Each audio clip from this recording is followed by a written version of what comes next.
Hello and welcome to episode 22 of the Gold Goats and Guns podcast. My name is Tom Luongo. It is Thursday, July 20th, 2017. Well, boy howdy. I keep saying that things are accelerating. And things are accelerating. So we've got a lot to talk about. Wow, what a difference 5 days can make. And I published a lot of work outside of this podcast that covers a number of these issues we're going to talk about today, both at my blog at tomluongo.me, as well as at Russia Insider and at HalseyNews.com. A little bit of housekeeping before we get out of the gate this morning. We are doing a crowdfunding campaign over at Halsey News, so if you drop on by to HalseyNews.com, if you want to throw us a couple of bucks to help us get completely and properly capitalized, because I'm going to be one of the affiliate members of the new Halsey News Network, along with Tim Preuss and Steph McWilliams over at Bright Millennial and Remzo Williams over at Remzo's Republic, and a few others. And they're all good people with a great set of voices. And if you haven't followed our work over at Halsey News at this point, you really should be, because we're trying to do it right. We want to be the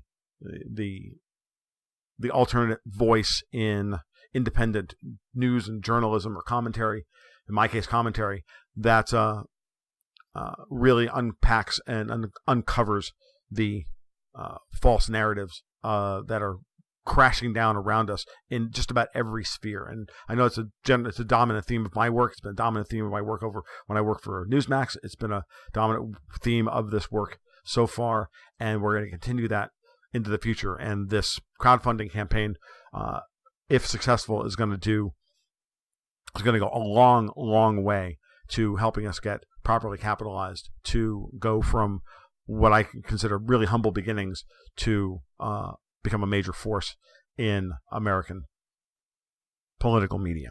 All right. So with that out of the way, let's get on to the topic at hand. So the last time we spoke, I mentioned that I thought that John McCain was the next.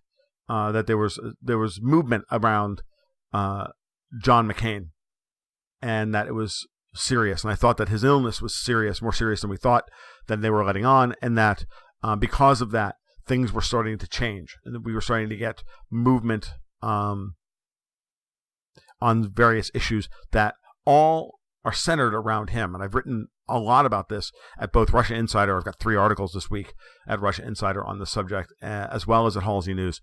And I'll probably write something for Seeking Alpha, because we're talking at this point about a fundamental change in the way our Senate's going to operate going forward, and the way our foreign and domestic policies are going to be prosecuted at this point going forward. It means a tremendous number of changes are in play, because McCain, as the senior Republican in the Senate and a prominent member of a number of incredibly important committees within the Senate, was uniquely placed to block a large part of Trump's reform campaign. And he made no bones about being that guy. He doesn't like Donald Trump. He doesn't like anything that Trump is trying to accomplish. McCain is irrationally, rabidly anti-Russian and anti-Iranian. That he shares with Donald Trump, at least the anti-Iranian part. But so much of his personality and his ideology and his status as a neoconservative ideologue all of that has colored so much of our policy for the last 20 years. It's insane. And with this man effectively being removed by time and karma from that position, I note that we've got a tremendous amount of scrambling going on, and there's a lot of movement happening in a number of areas. And I'll get to them in a minute, with Israel starting making comments, anti-George Soros comments for the first time in 20 years, even though Soros has been actively undermining the Israeli government for years. We've got some movement in the Minsk process, in the Ukrainian situation with the Ukrainian separatists, which I'm going to get to in a minute. A couple of different angles on that one that change all of change the dynamics there, and then it will have far-reaching effects on U.S.-EU relations and policy, especially as it pertains to Russia. We've got a real heating up of tensions between Turkey and the EU, which all this tells me is that Turkey is rapidly moving out of the sphere of influence of the U.S. and the EU, and that Turkey is now a NATO member in name only, and will continue to, and Erdogan will continue to pull that country farther away from the desires of the U.S. / UK EU power structure, and move into the Russian, Iranian, Chinese sphere of influence. And you have both John McCain and his insane policies for regime change in Syria, Libya, and other places, as well as the superior diplomatic skills of Vladimir Putin and his foreign minister, Sergei Lavrov, to thank for all of this. So I can't quite put it in. I mean, I've written a lot about this. I still can't quite put into words just how important John McCain is. And it feels to me like we've reached the end of this generation of legislators.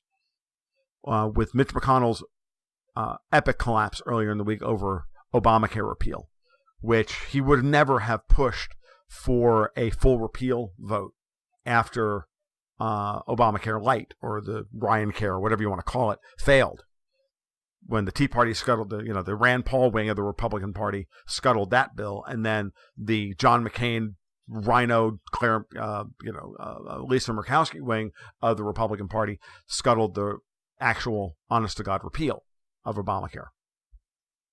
And Mitch McConnell would have never gone forward with that repeal, even saying that he would go through with a repeal vote, if he didn't think that McCain was no longer in the picture. And then to call that vote, or at least insinuate that he would call that vote, then laid bare just who is and who is not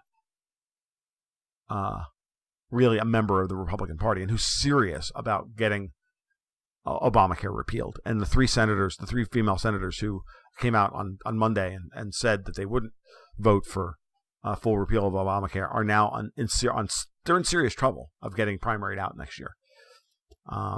At this point, Arizona Governor Don Ducey is probably the most powerful man in America, because everybody wants him to do the right thing. Trump wants him to appoint somebody like Kelly Ward, who ran against McCain very successfully in the primaries last year, whereas the deep state's going to want them to, put a McCain clone in that seat. There's a whiff of absolute and utter desperation that I'm seeing on the domestic policy front in and around the Beltway at this point.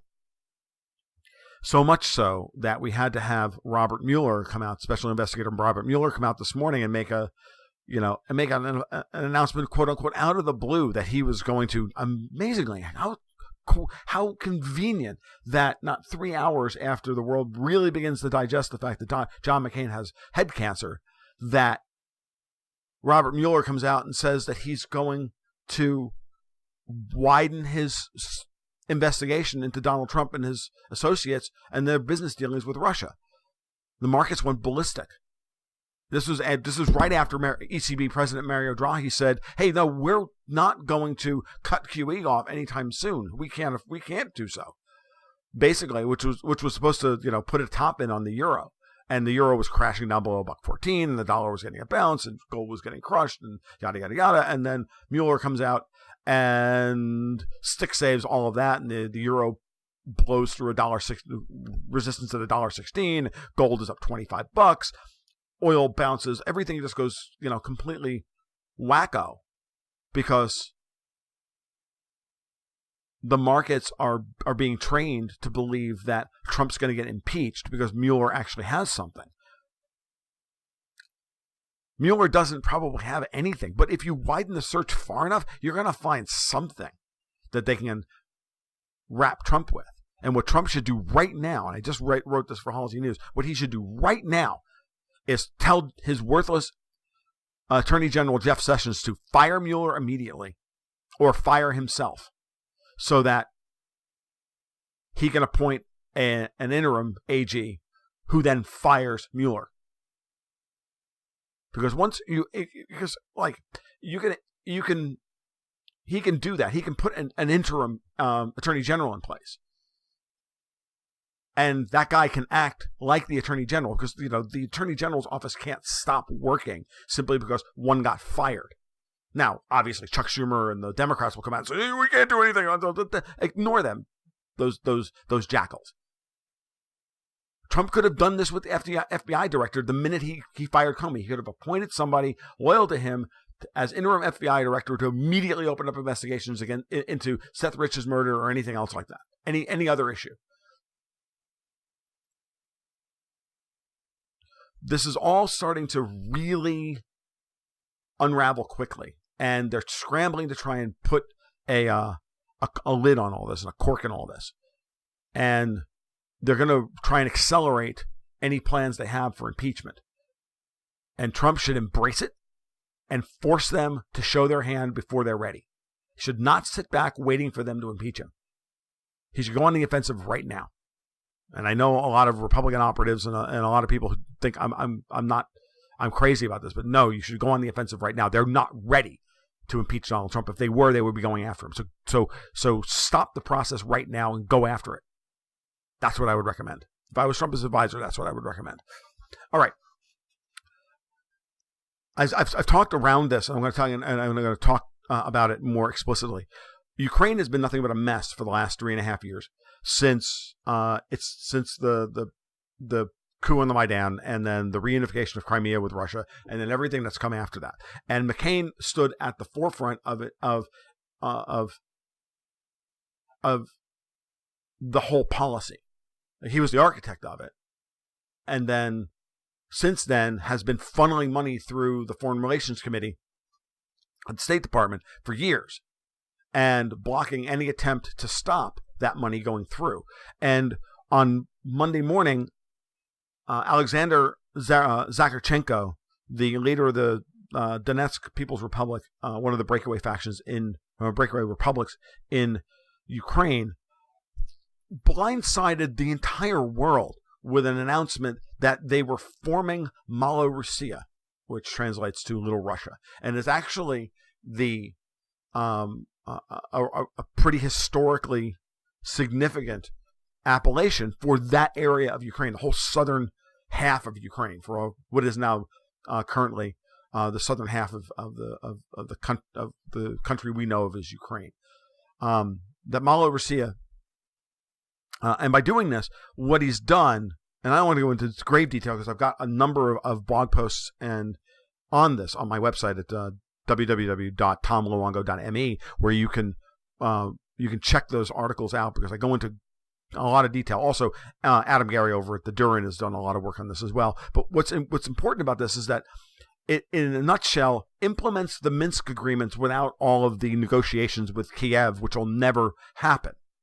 Because the Poroshenko government in Kiev, backed by John McCain and backed by neocon and deep state imperatives, continues to push for a military solution to bring the Donbass, the breakaway republics known collectively as the Donbass, back into the fold, which is insane. It's not going to happen. And so this thing is just going to sit there like an open sore while we continue to funnel money and troops and weapons for them to just indiscriminately bomb civilians in perpetuity, because John McCain hates Russia and thinks Putin's a butcher. Meanwhile, he's opened up a meat grinder of civilians and is claiming the moral high ground. Like I said, time and cancer finally caught up with this man. So Zakarchenko's announcement floored Putin. It floored Merkel, everybody was out there continuing to virtue signal about how, yes, we will implement the Minsk agreements, and the Minsk process is the only path to solution. It's like, no, it's not. Because Poroshenko is never going to stop until the money runs out. And at that point, the right sector crazies take over the Ukrainian government, and the whole thing devolves into a completely failed state. And also, effectively, as Zakharchenko was saying, is that, look, Ukraine is already a failed state. So anybody who wants to join this new state of Malorussia is more than welcome to. And here are the new rules. Because Ukraine is a failed experiment. And he had representatives from all across the Ukraine, all the way to Odessa, from Kharkov to Odessa, at the announcement. And if everybody, all of the major powers, would stop for 5 minutes and realize what's been done here, they would see that this is the most elegant solution that allows everybody involved, Merkel, Putin, everybody, to save face. It allows Merkel to save face because the German people and the German businesses, they want the sanctions lifted. Merkel's foreign minister, Sigmar Gabriel, was quoted in an interview earlier in the week saying it's time to start gradually lifting sanctions and to decouple them from the Minsk agreement. Now, this was, I don't think that statement was made in response to the Malorussia announcement. I think it was done kind of in parallel because it was a print interview where this came up. So he probably gave the interview last weekend, but what that means is that that Merkel's foreign minister is out there not towing the quote unquote party line. That's a big deal. Again, which means that they probably know that John McCain is no longer going to be able to funnel billions of dollars into a failing Poroshenko government, which is only surviving at this point because they continue to prosecute the Donbass, prosecute a war against the Donbass. The minute that stops, the hardline nationalists in Kiev stage another coup. That's what's been the worry for years now, or for at least 2 years now. So there can be no reconciliation process. There can be no peace process because of that. And everybody knows it. Putin knows it. Merkel knows it.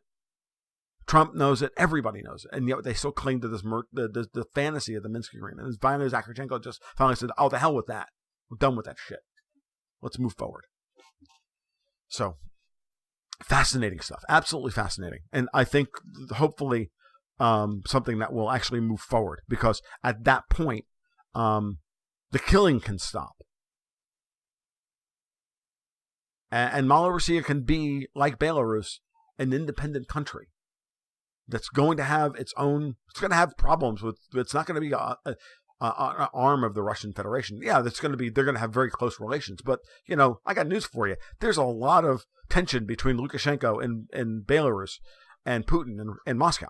There's, Minsk and Moscow don't get along about everything. And I fully don't expect the same thing to happen coming out of Donetsk either. So it's just the way of the world. And so we'll see. This is my preferred outcome at this point. Anything to stop the killing would be great. All right. And the last thing I really want to talk about up front here before we get to the charts is Bitcoin.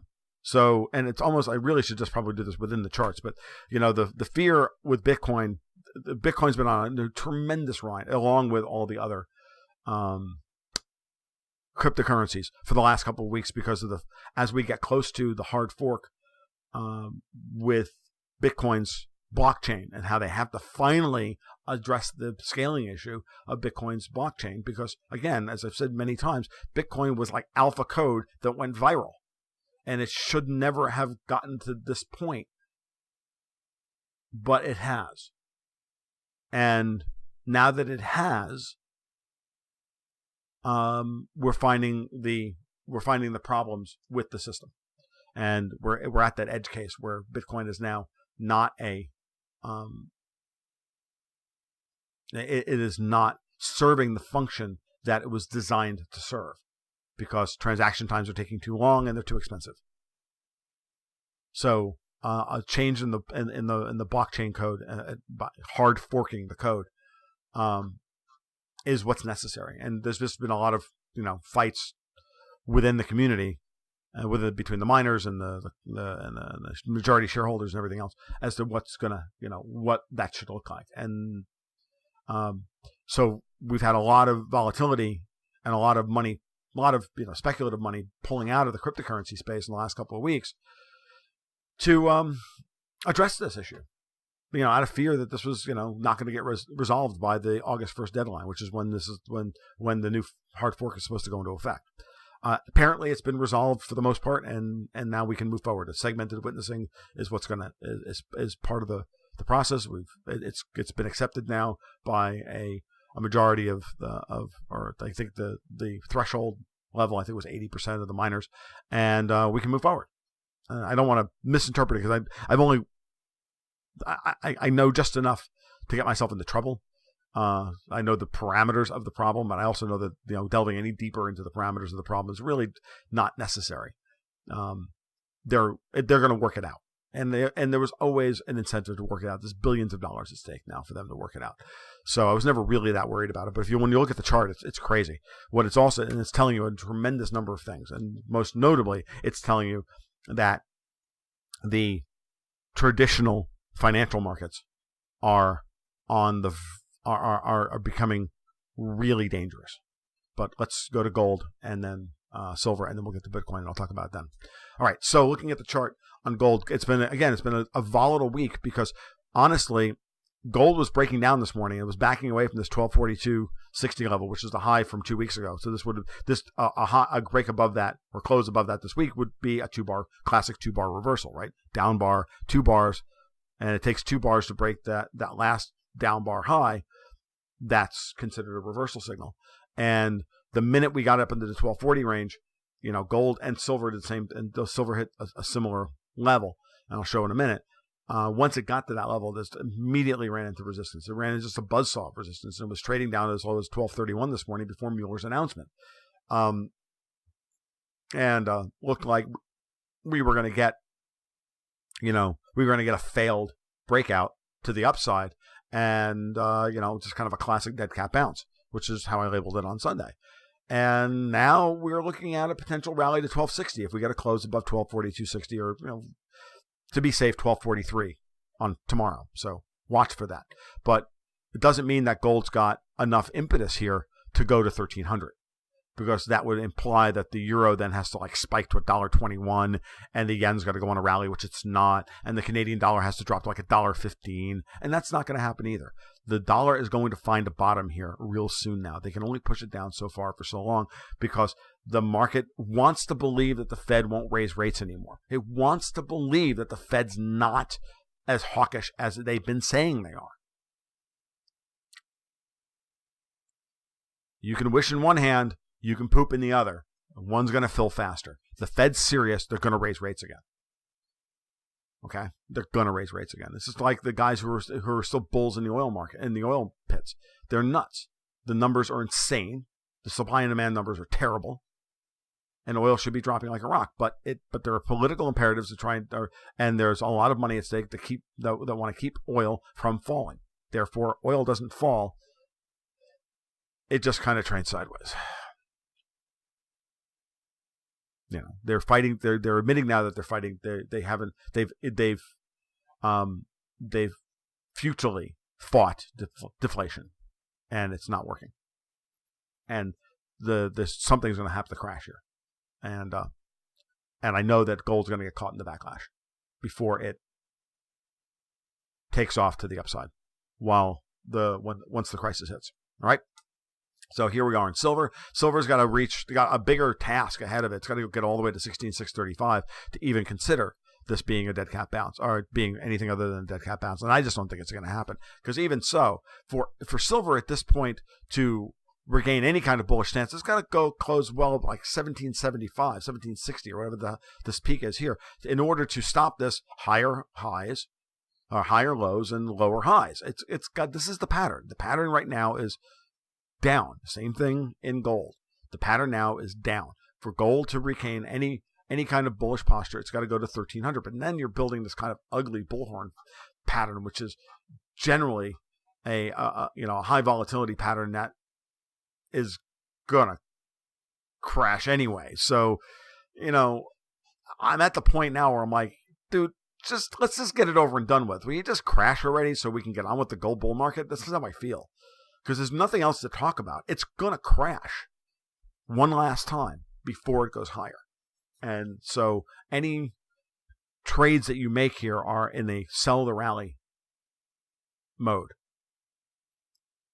Because deflation is still in play. Because velocity of money is still falling. Because the Fed won't stop paying interest on excess reserves. And in fact, they're going to continue to raise interest rates in order to pay more interest on excess reserves in order to keep the banks from being in order to continue to recapitalize the banks all around the world to the tune of, at this point now, $55 billion a year in a wealth transfer. 1% on $2.2 trillion, is $220 billion a year. Or no, $22 billion a year on 1% on $2.2 trillion. It's crazy. That's what they're doing. The Fed wants 3%. Let's get on the Bitcoin. I look at the chart. I mean, I'm going to stop talking for a second. I just want you to look at that chart.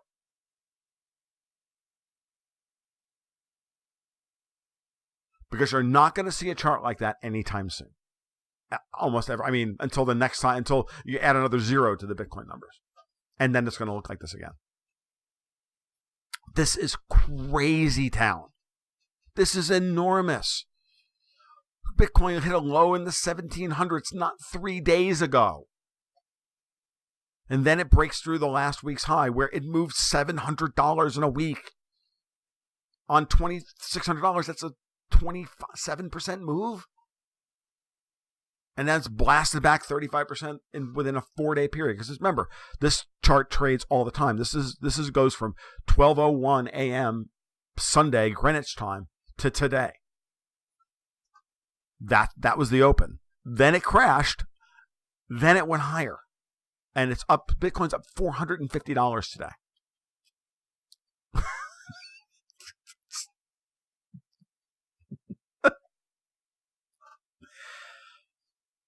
Because all that capital that moved out on the worry that there was going to be a failed hard fork moved back in. Because that's the other side of what happens when you try to impeach a president on nothing and manage a news cycle out of panic. You create charts like this. Bitcoin was happily trading in the 2200s this morning until Robert Mueller opened his mouth. And Robert Mueller opened his mouth in order to gain control of the news cycle so that people would stop talking about, what does this mean now that John McCain has brain cancer? What is it going to mean for the Foreign Relations Committee? How is that going to change? What do you think is going to happen? I know we have to look forward to the fact that Dianne Feinstein's going to retire at the end of her term in 2018. What does that mean? And no, we don't talk about that anymore. Trump is going to get impeached. For what? We don't care.